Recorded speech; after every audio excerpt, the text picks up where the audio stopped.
What's good, YouTube? Hell going on? It's your boy Hollywood Shaq, man. We back again, another YouTube video. I want to appreciate everybody who tuned into the last YouTube video because that video has did over 8,000 views in a week. We had almost 5,000 subscribers, so if you ain't subscribed yet, please subscribe now. But yeah, let's kick this thing straight off into it. Okay, so I know a lot of people starting clothing brands, and the main issue a lot of people have with starting clothing brands is making their brand exclusive or standing out or not being considered just like another brand, right? But what a lot of people don't take into account is that in order to make your brand different, you have to not only think about the design, you have to also think about the product. Give me 1 second. I'm gonna explain what I mean by that. So, let me get this pack. Let me get this, because I feel like that's gonna be kind of loud as I'm packing and going. So yeah, you're thinking about the design and not so much of the product. So, what I mean by that is, like, anybody can make a hoodie, okay? Anybody can make a hoodie, anybody can make some sweatpants, anybody can make a t-shirt, hat, whatever the case may be. Anybody can throw a logo on it, a design on it, you know, make it look appealing to the eye by the design.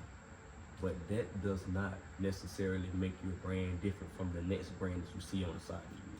What's going to separate it is your knowledge on the product itself, meaning the fabrics that you're using, the different type of ways you put fabrics together, the different type of styles you're using to make sure that your piece standing out more than another brand piece may be doing. You know, like if I'm doing a hoodie, let me try to play around with the material of the hoodie. Let me do half side cotton, half side denim. You know, let me do half side polyester, half side vinyl. Whatever it may be, let me just find a way to make this piece stand out a little bit more on the product side versus the design side. Because when you give your brand a product identity, meaning that you can actually get creative with your pieces, you start to become known as a fashion designer and not just a brand owner. So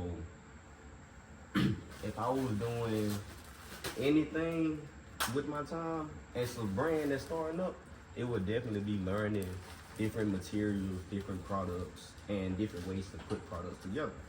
Because that is what a lot of these brands that starting these days are missing, like that exclusiveness, like what separates you from the masses. Another thing is competition, right? Which goes back into the reason why you're so quick to just get a simple piece and throw a design on it. Who are you competing with, right? So a lot of people starting out, you'll think that your competition is the same person that's like probably got a little bit more followers than you. The same person that's making the same TikToks as you. The same person that's dropping the same type of pieces as you. But how can you do their piece better than yours? When your competition should be these higher end design companies. Your Amirs, your Dior's, your Gucci's, Balenciaga, whatever the case may be, that should be your competitors. And the reason why I say you need to change your competitors is because those the ones are going to make you go harder behind the piece that you drop. Like, when I think about making a product, I think like this. If I was to walk in Saks Fifth right now and sit my product on the same area as Gucci clothing, would it stand out as a bad piece? Like, why is it over here? Or would it just blend in and people just be looking through it and be like, it look like it fits, you know? Like, you have to think about when you building a brand, a great product is going to get you a sale. Yes, like if it look good to the eye, it's going to get you a sale. But great quality products get you returning customers. Like if I can buy a piece from you, and when I put this piece on and watch it a couple times, and it still fit and looked the same way it did when I first got it from you, I know you took your time and you actually thought about making sure that this piece was acceptable for your customers. You feel me? Like things like that is how you build relationships with your customers, get good feedback, and never have to worry about is your brand actually working or not, because you're getting results. The results are there. So definitely change your competitors, because your competition is gonna make you take products and figuring out products that you use. Okay, y'all, we had to make a quick break. Got kind of loud in here. Again, I'm in the storage unit, so other people be in and out at times. I try to record on Sundays when people usually not, in the building or whatnot. But yeah, so man, give yourself time, bro. Stop rushing. A lot of people really need to hear that. Like, you can't rush this shit, because when you rush, it's like you just constantly like showing your customers you really don't give a fuck about what you're trying to do. You're just trying to make a dollar. Like, if you're constantly taking your time with pieces and slowing down your drop rate to make sure that every piece that you drop is a great quality product, you will see the difference. Like, let's take it from me. Take it from me. I was one of the ones, like, if I don't tell nobody nothing that's not based off of experience, right? I was a fast dropper. I was dropping literally every Friday. But it hit me when I realized what I was doing. I wasn't giving my brand no identity. Like, I was just dropping cool products. And it seemed like, trust me, in the process, you're gonna seem like it's good. It's not gonna hit you until you try to drop something that you're just like, that's not your norm, when you realize that people are not really like shopping with the brand because it's the brand. They just shopping with you because you just have the same fast fashion products that another brand may have at the moment. You know what I'm saying? Like, once I was constantly dropping basketball shorts was getting sales, don't get me wrong. But it was getting sales because that's what everybody wanted at the time, fast fashion. So when I tried to go to sweatpants, to like do my own style of sweatpants, I didn't get that feedback, or I didn't get the same results that I was doing when I was doing the fast fashion trend. So that's when I realized, okay, you're moving too fast. You're trying to build supply before you get demand. And the biggest thing in this industry that you have to realize is that you need demand before you get supply. If you don't have no demand, the brand is not going nowhere. Demand means literally like, whenever you drop, people are ready to get it immediately. But that takes a process. Like, you can't, for one, you have to have limited quantity. A lot of people try to overbuy and overstock, but you underselling yourself, because in the long run, that's, if you're too accessible, you're not gonna really be able to build like you really want to build, because I can just come back and get that piece anytime. Like, it's gonna be on this site, it's gonna be in your storage unit, it's gonna be available wherever it is. I can just easily come get it.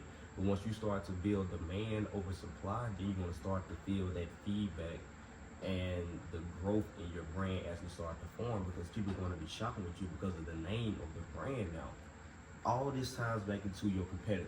Your competitor is going to encourage you to take your time on these pieces. This is why I say go find a designer brand to compete with, because that is going to let you know all this shit needs to be perfect. These pieces need to be different. They need to be well thought out. The drop need to be together. I need to be dropping by the season. I need to be ahead of season. I need to be ahead of schedule. I need to make sure everything is perfect. My shipping times need to be okay. Things need to, the flow need to be better. The branding, when you're shipping out orders, it need to be together. Like, all that is about building a brand. Like, when people are shopping with you, they're supposed to feel like there's some type of exclusiveness to shopping with you. Like, everybody, when you put on a certain thing, you want people to ask where you got it from, but in the sense, you kind of want to have that gatekeeping it type feeling when you gotta fit on. Like, nah, y'all can't get this. This ain't for everybody. You feel what I'm saying? Like, this ain't. And when you do it like that, that's when you can start charging the price that you really feel like you're worth. You ain't gotta be on TikTok asking, y'all think this worth $80, y'all think this worth $50. If you got demand and exclusiveness with your brand, people gonna automatically know that shit worth $150. That shit worth $200. That shit worth whatever it is, because you done took your time to actually build something that is now turning into a brand right in front of your eyes.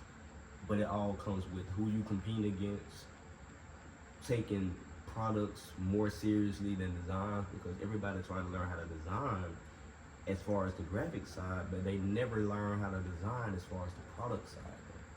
Like, designing a product is just as important as designing the graphic for the product, but nobody pays attention to that no more. So I'm telling you guys, this is vlog 2 of Shaq Free Game. If you don't take anything else from this video, take these 4, 5 things, however many I named. Start focusing on the product more than a design. Change your competitor to a higher end fashion and stop competing with the person that on the side of you, because ain't gonna do nothing but make you feel like what you doing now is good. So change your competition. Give yourself time. Please give yourself time. Stop doing fast fashion and focus on designing products more than designing graphics. If you enjoyed this this video, man, like, comment, subscribe, give me some fire emojis in the comments. That's something to let me know that this shit is working, because I feel like it is. I feel like it is. But y'all go shop with your boy. All my stuff on the site. Be ready to go. I keep my stuff simple and focus on my name. Hollywood Hideout, Instagram. Hollywood Hideout is the brand. But yeah, man, that's a lie.